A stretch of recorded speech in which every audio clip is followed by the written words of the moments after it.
call this meeting, the Oskaloosa City Council to order. Today is Monday, May 6th, 2019. Would you stand with me for the invocation?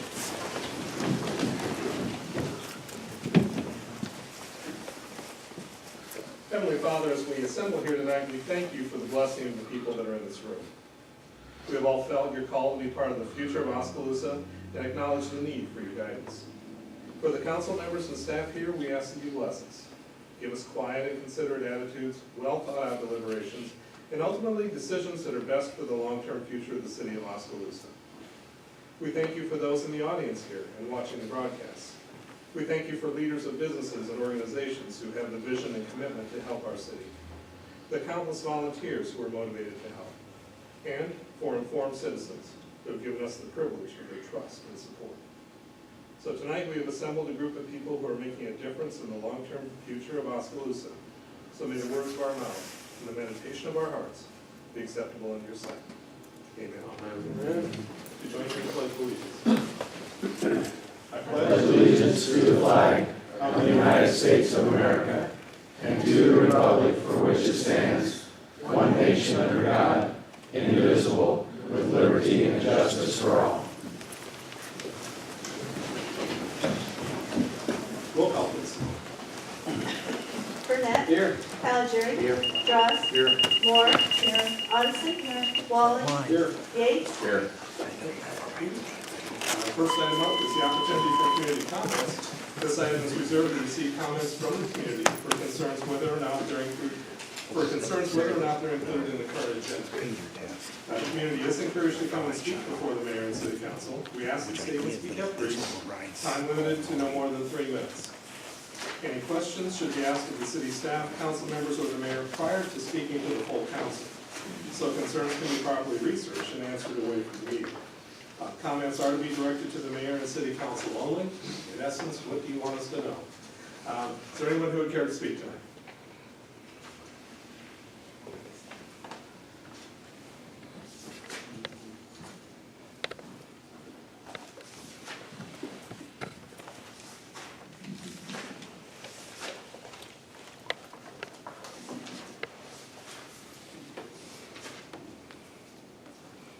Do I need time? You will be, yes. Okay. Check it for every 3 minutes.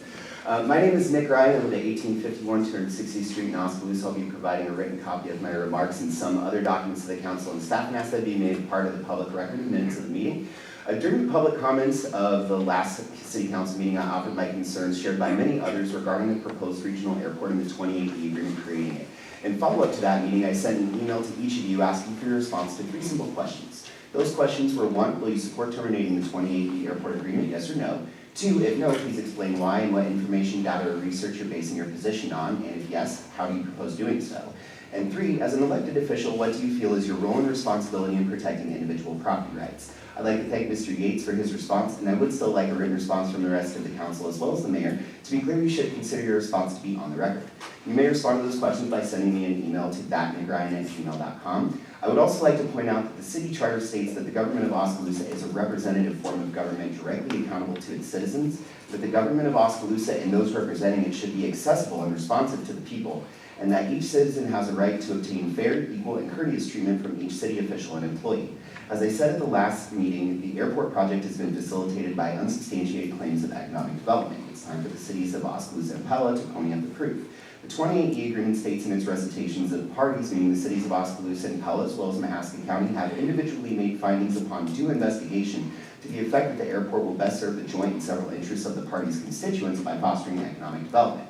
Therefore, I am formally submitting an open records request pursuant to Chapter 22 of Iowa Code, which I'll provide the city clerk and ask to be entered into the official record of minutes for this meeting for any and all documents supporting that recitation, as well as any and all information relating to the economic impact of the proposed airport. If in fact there are findings made upon due investigation that spending millions in taxpayer dollars closing farm-to-market roads and forcibly separating local farmers from their rightfully owned private farmland will foster economic development, accommodating this lawful request should be less than a challenge.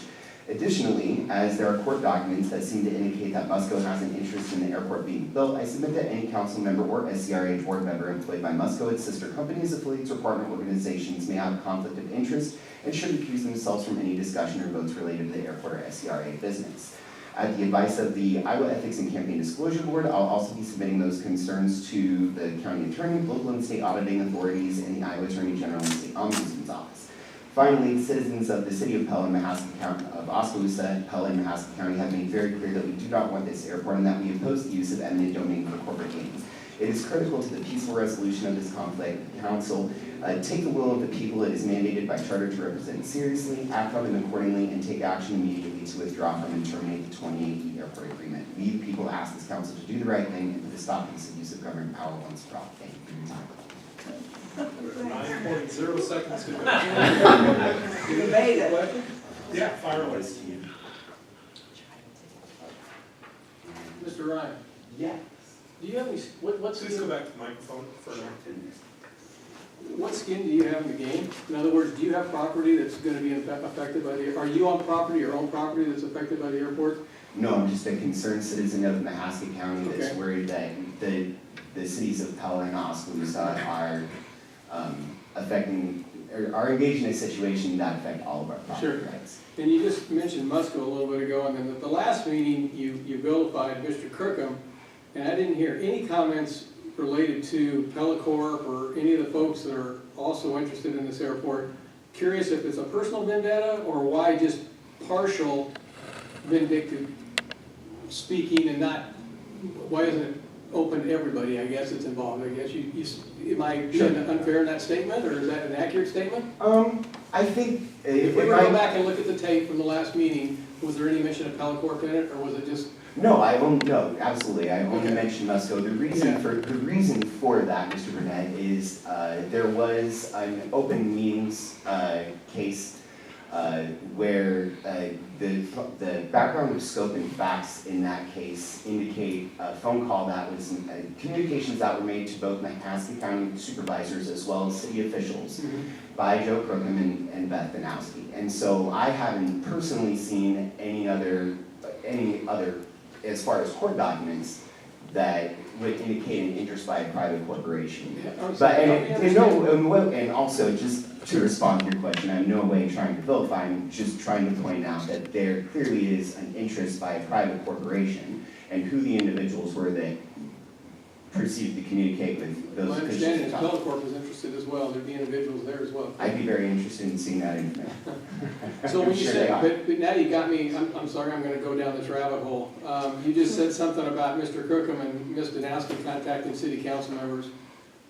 I don't know the date of that, do you remember the dates of that by chance? It would have been, I want to say, it was in 2008, it was, I Okay, believe, that answers the question, Yes. because I've only been on for 4 years, and I have never once ever spoken to Mr. Crookham about the airport, ever. no, and you'll also know if you play back from the last meeting, I had mentioned that I understand that many of you on the council were not on the council Okay. when All right. the ball got rolling. Thank you for answering the questions, I appreciate it. Thank you for that. Is there anyone else who would care to speak?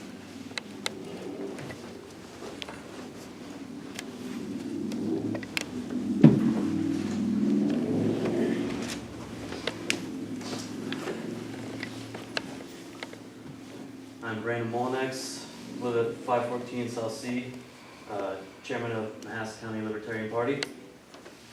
I'm also here to urge you to end the 28E agreement.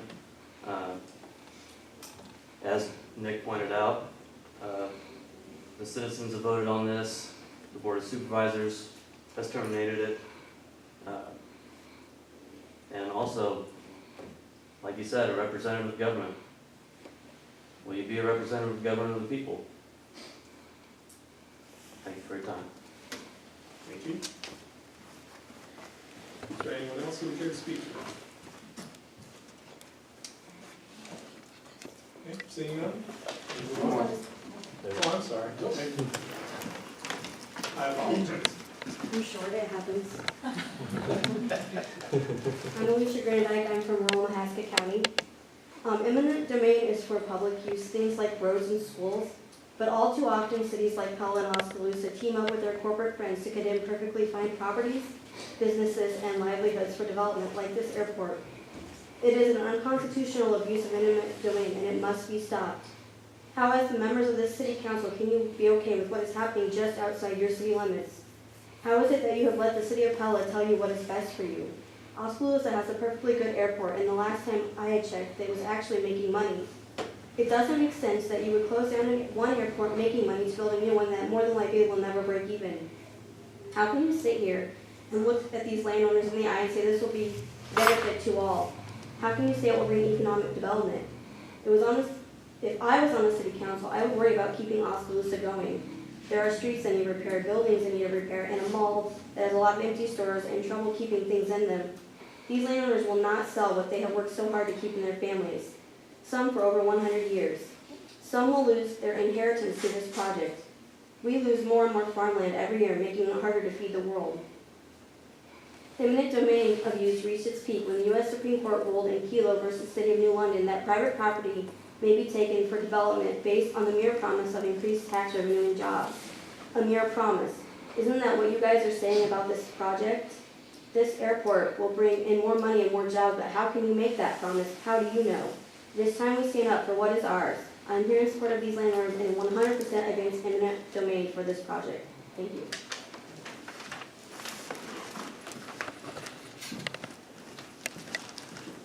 Is there anyone else who would care to speak tonight?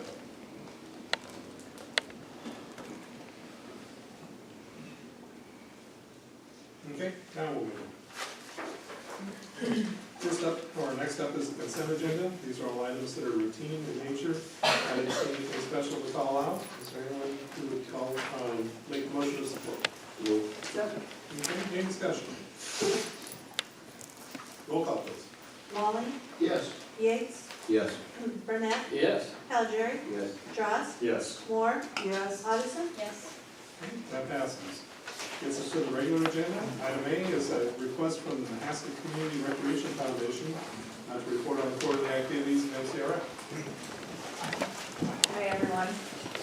Hello. I'm Mackenzie McCarty, and this is our first quarter report. It's a few weeks late, so some of the items happened a couple weeks ago, but we'll get there.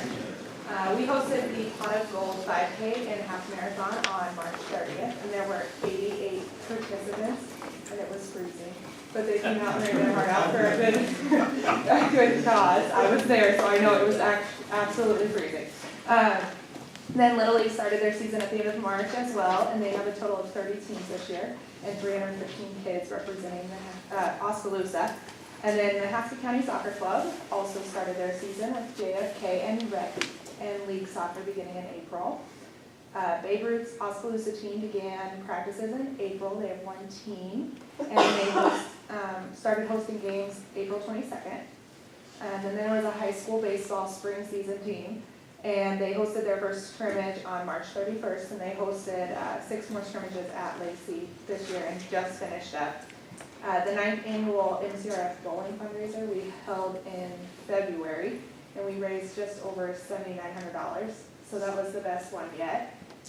On March 31st, the Oskaloosa Force USSSA baseball team came and cleaned up our complex, which is great to have those boys come and help us out. And then the Play It Forward program, which is a donation program for shoes and equipment. We've already given away 25 items to children in need. Construction began this spring on our soccer concession stand and bathroom. It actually ground broke Saturday. And then ongoing construction continues at this time for the solar walkway with the completion of the sun dome.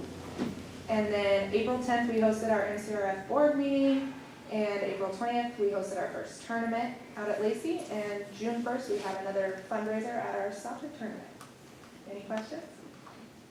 How many games have been played so far this year? This year, You can't I should have play. looked. I should have looked. I have the data on my computer, but I should have looked. I know quite a few. We have 7 tonight, so I'm going back there after this. Hey, just curious, seems kind of odd, it's just I took this weekend for the first time to drive on the new concrete out there. Any feedback on the new concrete? Do you hear anyone talk about it much, or? We have had great experience with Good. concrete. You can get there now. Last summer was a little confusion. We had lots of phone calls about how to get there Sure. and rerouting. So it's been great. It's been absolutely Yeah, awesome. it looks spectacular. Yeah, it looks spectacular. Yeah. They were planting trees today along it, so it's Good. great. Awesome. Thank you. Okay, thank you. Moving on to item D, this is, the agenda point is to consider the resolution adopting the proposal for employee life and health insurance program. Brad Raymond, I believe, is here to do a presentation. Good evening. Good evening. Same routine again, we'll go through. I've got the agenda of the table of contents, voluntary vision, dental, group life, group voluntary life, flexible spending account, medical renewal, and then the group medical history we'll go through quickly here for you, and then with questions at the end. The voluntary vision plan went up 3.01%. And remember, the voluntary, this is all employee paid. Voluntary dental went up between 2.97 and 3.07. For those of you who are not familiar with what products those are, the vision is with Avisus and the voluntary dental is with Delta Dental. The group term life, AD&D renewal, and the group voluntary life did not go up. And the flexible spending account rate per employee did not go up either. Any questions on that before we go through the medical? Now, the medical is broken down into administrative fees, reinsurance fees, and then and claims. The administrative fees went up 2.92%, which is, adds up to from $35,976 to $37,027 approximately. Excuse me. All these numbers here are based on the census up above, which is 22 singles and 36 families. So the math you go through, it ends up coming out to those numbers. Now, the reinsurance premiums are an insurance you purchase for all your employees from a $50,000 maximum per employee, and then an aggregate on the other side, so you got a box around your risk, and anything above the risk and outside the risk is what you pay for. The reinsurance risk, the specific and the aggregate, went up 13.24%, went from 207,679 to 235,185 for a 13.24. So your fixed cost, adding the administrative fees and the reinsurance fees, if you add those two up, it went up 11.72% from 243,655 to 272,212. Now, one of the reasons for the rate increase was one of those years where you have some claims that happen to affect your renewal rates. Not so much the claim, but you normally when you have one or two, that's a pretty good shock to the plan. That's usually where you'll see an increase in this as well.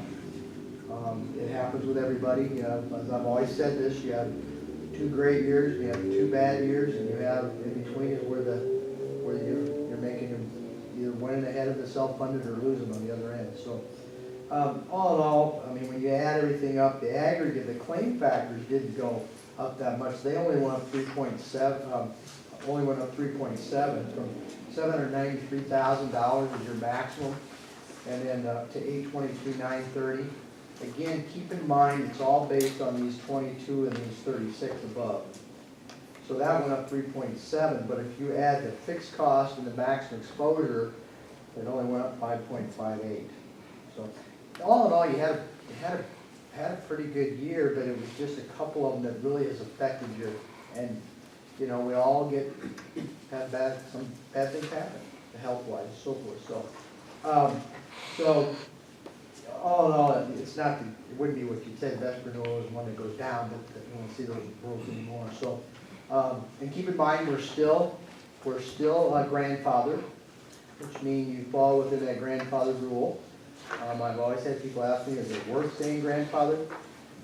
I've always said that if you remember what the president said, you can keep your current plan, and that's what you're doing. You're keeping the current plan you had.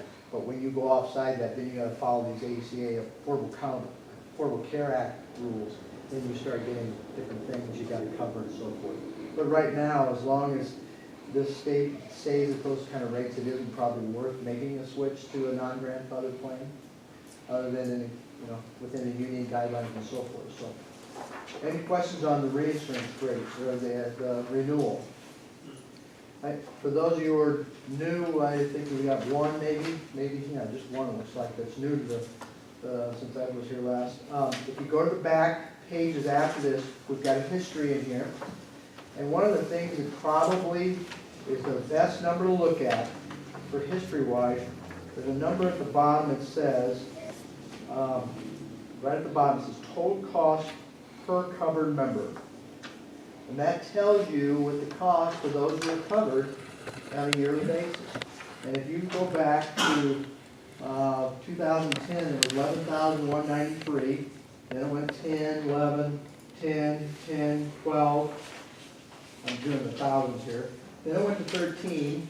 Then it went to 12, 12, and now it's gone up to, it's up to 13. If you look at that, those numbers at the bottom. Now, 13, these numbers are a little higher than normal for the average, but I will say this is because your plan is very rich, okay? And because your AC, not the grandfather, you're staying that way. So that number, if that number starts creeping up, then that's when you need to be concerned. It's still, you're seeing just, it's not doing this, okay? And you're seeing this happen a lot with a lot of employers, counties, and cities as well. Very close, but you're seeing this happen. And a lot of it has to do with prescriptions. We talked about the the state. I was just listening to Sands on the radio. He was on the radio tonight talking about how they're going to audit CMS about the rebates and the spread and so forth. So a lot of that, so forth.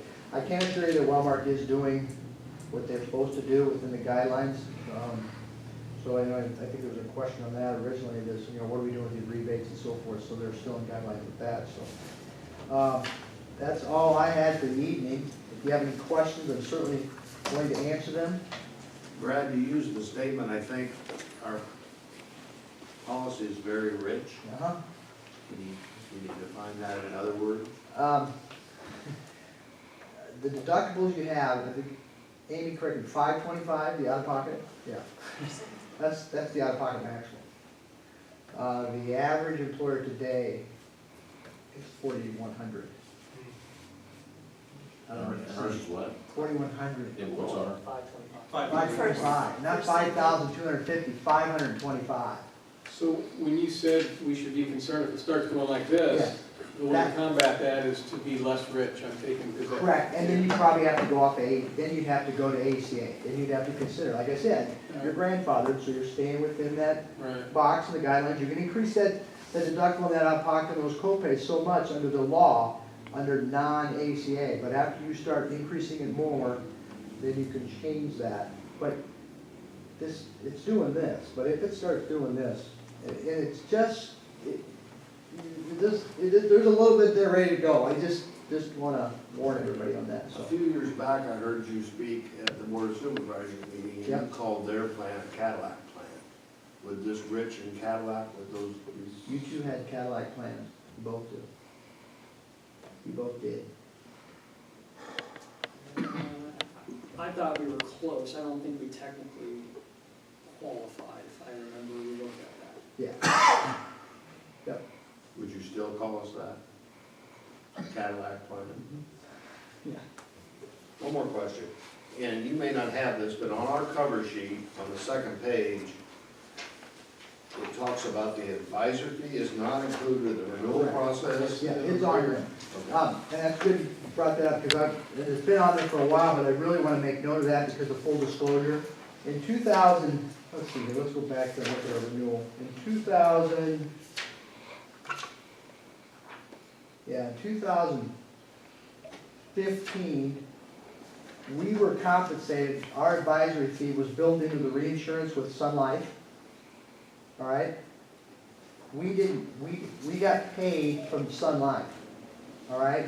When we went to Wellmark as the reinsurance carrier, if you look at your 2014, 2015, there's a Wellmark there, and there's also a Sun Life. Sun Life paid us. We got compensated from Sun Life. So the per member in 2015, the per member cost was how much? The per member per cost was $12,931. And that's 13 something, but it's really more than 13 something if we include the advisor fee. The advisor fee is in there. It's in both the proposal, but we got paid from, our advisor fee came from Sun Life. Okay. Then in 2015, Wellmark is now the reinsurance carrier. They don't pay us in the reinsurance. They pay us just a flat, the county, or the city just pays a flat fee per employee per month. So we're making the same amount of compensation that we made, we can go back as far as, I can tell you this. I really we can go wasn't back wanting as you far to as justify. 2000. I don't want you to justify as much as I wanted to point out. Yes, I don't know why it's not in the numbers. A number's a number, and it's like, okay, we pull something out, and then we look at it, but now you're saying it's in these numbers. it was, is it in there now? Did we take it out? So the per member It's- fees, are we comparing it's- apples to apples? It's not on that It's not renewal. on, it's not on. First. No, it's not. So it's not apples to apples? It is, No, we took it out, it's out of there. on the actual renewal itself, it is. Yeah, right. It's an apples to apples. Right. My point is, I think all fees should be shown and Yeah. included, that I'm just, Yeah, it's a reasonable thing. okay. Thanks, Brad. And it's no secret what we get paid. Oh, I and know. I don't have any problem. It is spelled out here for the, I just. No. And we're going that route because anymore, it's full disclosure. I mean, that's just what we do. I mean, it wasn't that way in 2013 and 14, but it's really become, you know, where's it at? That's what we're telling. You mentioned if it starts to go up, and I know it's hard to speculate, but if it's 13.4 this year, give me some idea of what that number hits next year that we should start to make considerations we're talking about. 14. 14, thanks. I understood to say, you know, it probably, unless some miracle, it's gonna be next year, we're gonna be talking about it. Yeah, it's, we're seeing it everywhere. I mean, honestly, I'm surprised that yours is like this. Maybe one last question. You compared the R525 out of pocket to 4,100 for an average. Is that average for all employers, public and private, or just public like we are? In a county or a city or a hospital, let's say the county or city, it's probably lower, okay? It's probably more in the $3,000 versus the overall. I got employers who got a $7,900 out of pocket. $7,900, and yours is $525. So, but I use the 4,100. That's average of every. That's county, cities, employers, Private? private. Yeah, okay. But in counties and cities, you'll find it is lower. But it's, they gotta do something. Thank you. Thanks, Brian. Other questions? Thank you very much. Oh, yeah, see, now I think you need to vote. Right, All right. yeah. So, staff has recommended the city council approve the life, health, and flex plan proposals. Employee life insurance with National Insurance Services, health insurance administration with Classic Blue, PPO with Hallmark, and flex spending with WageWorks. And then at the tail end of the item is budget consideration that shows the annual fee increase of 2.92%. Annual fee is up 13.24%. And the annual fixed costs and premium equivalent information as listed. Do we have a motion supported? So moved. Second. You got that? We got it. We got it covered. Any discussion? I got one more question. At Cunningham's this year, we changed our flex provider, and it was a little awkward, and it worked, but it got a little awkward between people because they could roll over your money, and they weren't talking to each other, so I'm just warning us to watch that for our employees. Yeah, And maybe yours will be handled better. Well, that's being, somebody didn't set that up right when it switches. I mean, you gotta have a run. What we normally do is we let the any money that's still sitting in there, we let them finish it out. And so the employee would have for a month or two, 2.5 months carryover, then they'd have 2 cards. And then after those 2.5 months is up, They pulled the card. they should have done that. Okay, thank you. Other discussion? Roll call, please. Yates, Yes. Burnett, Yes. Calgery, Yes. Drost, Yes. Moore. Yes. Coniston. Yes. Walling. Yes. Okay, that passes. Thank you. Thank you, Brent. Yep. Item C, to consider a resolution accepting the bid and approving the conveyance of city-owned property located at 412 North H Street. In accordance with council direction and the city of Oskaloosa's policy on disposition of real property, The city received 2 sealed bids for real property located at 412 North H Street. The bids were opened on Thursday, April 18, 2019. Summary of the bids, first was from Ed Rosenblum, a neighboring property owner. He submitted a bid of $500, which included a 10% bid security. In the bid form, he stated his plan is to demolish the existing house and redevelop the property. His preferred plan A is to purchase the abandoned property directly north of the property, to demolish the house and combine the 2 lots to build a 2,100 square foot duplex. Estimated value, $286,000. If he can't acquire the north adjacent property, plan B would be to build a 1,438 square foot single family home on the single lot with an estimated value of $228,000. Mr. Rosenblum submitted floor plans for both options. The bid indicates any proceeds from the redevelopment would help support their nonprofit organization. The other bidder is Paul Scanlon. He submitted a bid of $2,000, which included a 10% bid security. In the bid form, Mr. Scanlon stated his plan is to demolish the existing house and redevelop on the property, building a 1,500 square foot single family home with an estimated value of $242,000. Mr. Scanlon didn't include the floor plans with the bid. Further information, after bids were received and tabulated, Ed and Mary Rosenblum and their daughter Tara met with city staff to discuss the bid and staff's recommendation. The disposition policy states, quote, staff will recommend the highest responsible bid be approved, unquote. And, quote, the city council shall retain the right to accept or reject bids in the best interest of the city, unquote. Although there are potential benefits to Mr. Rosenblum's proposal, including the demolition of another adjacent structure and greater property taxes, staff is recommending that the property be sold to Paul Scanlon in accordance with city policy, as he is the highest responsible bidder. Mr. Rosenblum has stated disagreement with the staff's recommendation, also expressed a willingness to increase his bid amount, but no new proposals were received as of the time of writing. The sale should be done by contract or development agreement with certain stipulations. Namely, the buyer will have 90 days from the transfer date to demolish the structure, 180 days to obtain a building permit for construction, and 1 year to complete the work. The agreement should also include provision that the property revert back to the city in the event the buyer's responsibilities are not met. So, we have a recommended acceptance of a bid of $2,000 for this property.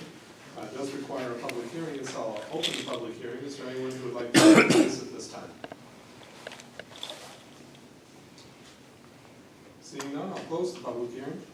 Do we have a motion supporting the resolution to accept the bid from Mr. Scanlon for $2,000? So moved. Second. Okay, any discussion? Roll call, please. Burnett, Yes. Calgery, Yes. Dross, Yes. Moore, Addison, Yes. Walling. This is cut and dry as it sounds like. It was a little confusing because we got a lot of information, I appreciate that. I mean, about how it might have been better, but we're talking too little, too late, right?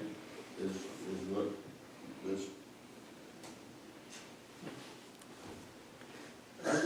We're able to vote, late, we'll deal with it. I don't think it's an issue of whether or not something was received late. We did not receive an additional bid or proposal from I'm saying they're offered to do more. I mean, you know, it looks pretty clear to me, the one guy outbid the other guy. Yeah. Okay, I just wasn't sure. There's quite a bit of history with this project. The Rosenblums have had interest in trying to acquire this property, but didn't do so when it was on the market before we ended up acquiring it under 5657A or. Yeah, we took title to it, it was abandoned property. Yeah. So, I mean, they had an opportunity then, and we're waiting around for this to roll up through public bid, and they provided a proposal that they did. We contacted them and said, hey, you got outbid, do you want to consider raising that? If they had, we would have contacted Mr. Scanlon as well and said, hey, this is what happened, just to be fair for both parties. But that didn't happen, so here we are. They could have put another bid in. Obviously, they didn't know Mr. Scanlon's bid then, right? We wouldn't do that. No, we disclosed that they were not the winning bidder, and we told them the amount, yes, We because. didn't tell the amount. After the bids were due, an open bid, yes. And then we were gonna let the other party rebid. again, this process isn't necessarily, I mean, it's a sealed bid, but it's for us to try to get the highest price. But in theory, people could come here today because a public hearing is required and show and say, I would give you $10,000 for it. Council could say, well, all right. At the last hour. Sure. Okay. I vote yes. Yates, Yes. Are we done? got it. That passed. It passed. Okay. No, not every vote's a jam. Okay. Item D is to consider a request for a parking restriction on 4th Avenue West, requiring an ordinance amendment of Oskaloosa Municipal Code, Chapter 10.48. It has to do with parking regulations. The property owner of 815 4th Avenue West, Jeffrey Shelton, is requesting for parking restriction on the 800 block on 4th Avenue West. Mr. Shelton complained he's had difficulty exiting from his driveway when there are parked vehicles on the roadway. He's also indicated garbage and delivery truck drivers are unable to turn around at his driveway and are forced to back up on 4th Avenue West towards South H. So as a result, staff studied 4th Avenue West from South H Street to the dead end to have an overall view of the on-street parking requirements in the area. The study corridors a local residential street, low traffic volumes. Survey was sent out to all property owners who have properties contiguous to the study area. Of the 3 property owners who responded to the survey, 2 of them did not want any parking restriction. 1 of them wanted a parking restriction along the south side from 818 4th Avenue West to the dead end.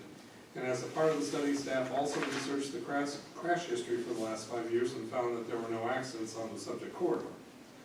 Pavement width on the 4th Avenue West does narrow from 30 foot near the intersection of South H Street and 4th Avenue West to 22 feet near the dead end.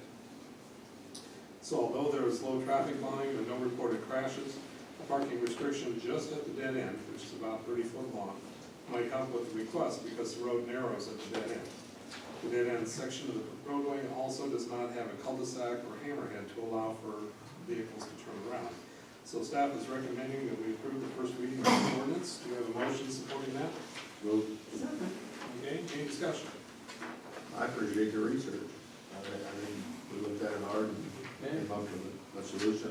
I didn't think the guy was gonna give anything when he first came. I mean, thank you. I guess the other piece I noticed is the 2 people that objected to it really doesn't impact them. They're clear out the end of the street, so if whatever 815 or 818 objected, that would have been a different discussion, but I don't see any reason not to approve this.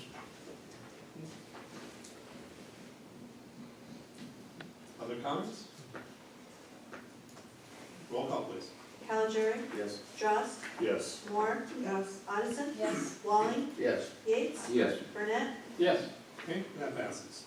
Item E is to consider a resolution approving an agreement with McClure Engineering for citywide signal timing adjustments and implementation. Council at the meeting on August 6th of 2018 approved a traffic study along Highway 92, Highway 63, and Highway 23 corridors to improve traffic efficiency and safety, to minimize traffic delays and congestion, and allow for future planning. The approved traffic study recognized an improvement to the traffic signal network by updating traffic signal timings and implement coordinated signal plans by time of day. The contract with McClure Engineering will allow for citywide signal timing adjustments and implementation, improve signal synchronization, and update the vehicular and pedestrian clearance intervals. So staff is recommending that we approve this resolution for an amount not to exceed $12,400, and is also requesting a $2,000 contingency, which is about 16% of the contract, towards unforeseen circumstances. Do we have a motion supporting that? So moved. Second.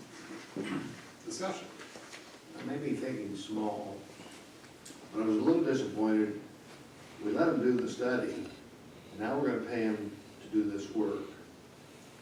And then my second part of my question is, can we do this in-house? Or is this something more technical than we can do? So Mayor and Council, McClure Engineering actually wasn't the one who did the initial study with that Snyder and Associates. And after discussing their results, they had proposed a fee that was higher than what they originally had showed us in the study. And so that caused some issues for us. That's why Keelish and his team looked at other options. Could this be done in-house? It could be, but again, it's an issue of how much time do we have as staff and what available resources. We are not in a position to take on this work in-house. Is this a one-time fix? The programming, I'm not talking about the equipment, but the programming part, the timing, as long as we don't add another light in between anywhere. Well, and before you respond to that, along the same veins, is we've also talked about potentially going to 3-lane at some point. I know we haven't made any decisions, but we've talked about, will we have to do this again if we go to 3 lanes instead of 4 lanes? Kind of same. So that's probable too, that you will change. So anything, there's various factors that can change the signal timing, which is traffic or 3-laning or any other components that could change. The traffic changes from time to time. So generally, on other cities, they change it on annual basis, maybe 2 or 3 years. We are changing it after a long time. What's not going to change is the clearance intervals, the yellow alternate times, but the amount of green time and the synchronization of the traffic will fluctuate over time. So I think that the 3-lane concept was in the 5-year plan. By that time, the traffic will also change, possibly. So. When was the last time we did it? Is there a record of the last time we did a?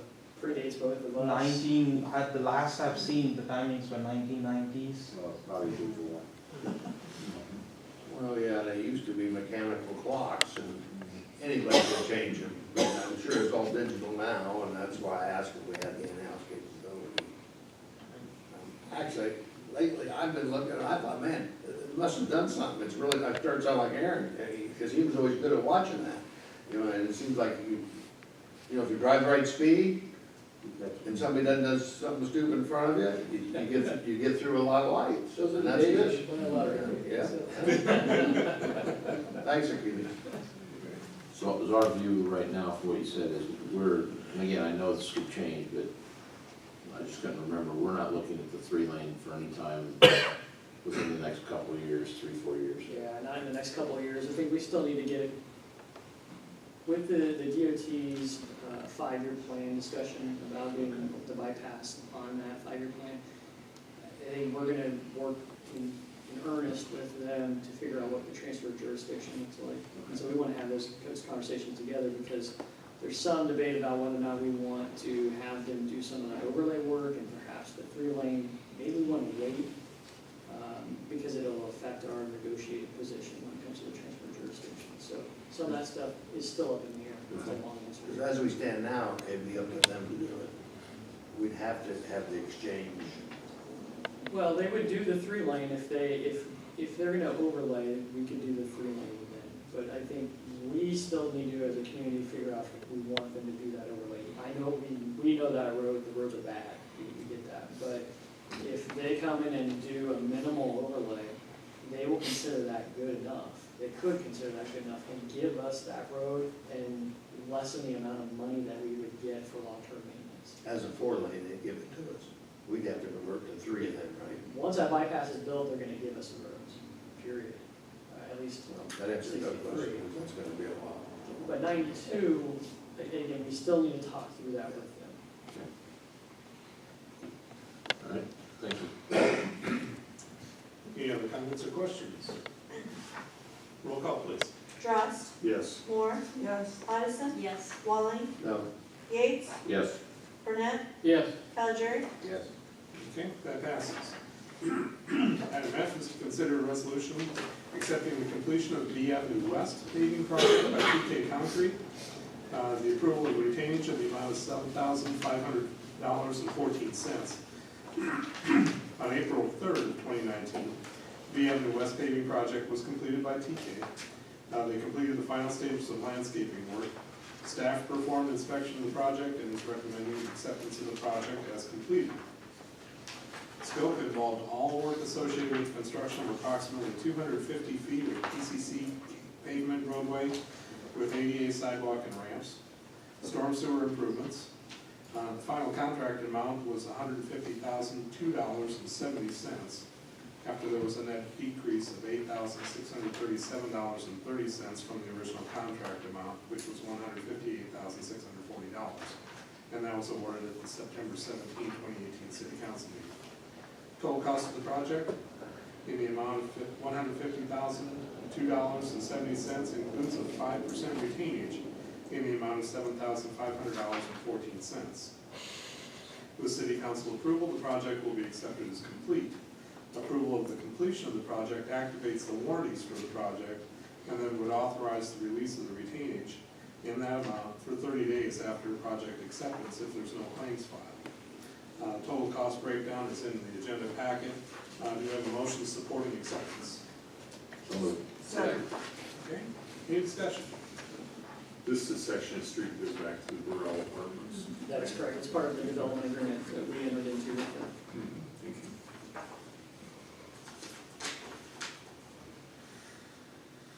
Roll call, please. Moore, Yes. Addison, Yes. Walling, Yes. Yates, Yes. Burnett, Yes. Cavalieri, Yes. Rust, Yes. That passes. Okay, taking us over to item G. It's a resolution approving the waiver of assessments on property formerly owned by Larry Claybaugh property at 1327 9th Avenue East, to which the city has taken title by decree of the Mahaska County District Court. In the explanation, it says pursuant to the decree of the Mahaska County District Court, cause number EQEQ 088365, the city of Oskaloosa was awarded title to the property formerly owned by Larry Claybaugh at 1327 9th Avenue East. Legal description is in there, I'm not gonna read through that. However, it is shown as auditor's parcel number 111-925-5010 as abandoned property. County treasurer is advised that for the city to take title of the property free and clear of assessments, it's necessary for the city to formally waive those various assessments as shown in Exhibit A attached. So in there, it shows that there was a total of $3,949 to be paid in annual payments up through 2032. I think the total amount of principal was $2,249, but $150 had been paid in October of 2018. So anyway, do we have a motion supporting this resolution for waiving these assessments? Second. Okay.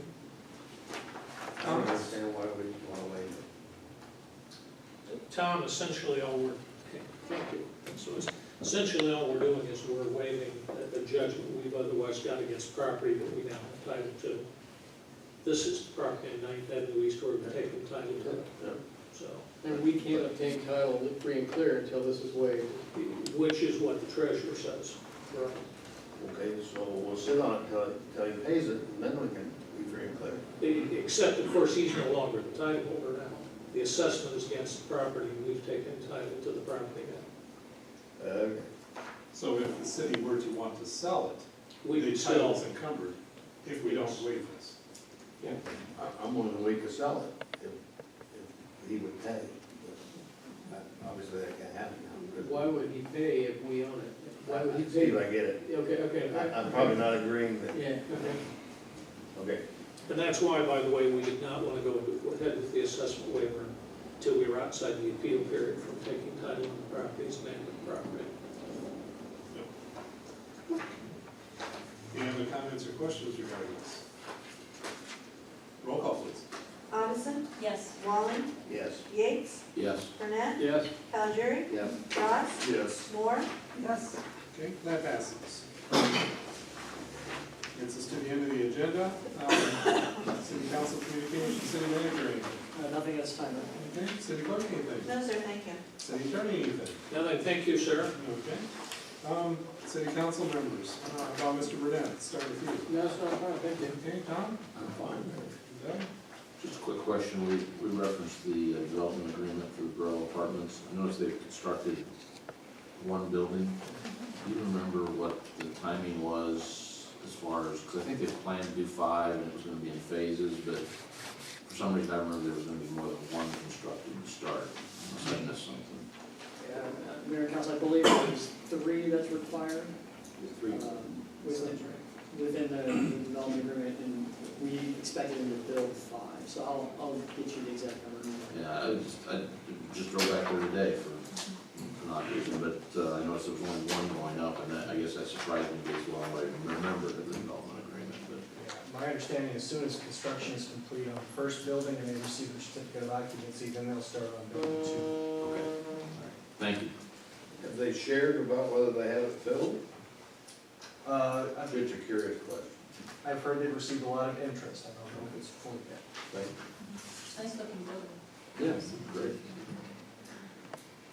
Anything else? No, sir, thank you. Danny? Danny? Joe? No, sir. Okay, I've got nothing else to add, so do we have a motion to adjourn? So moved.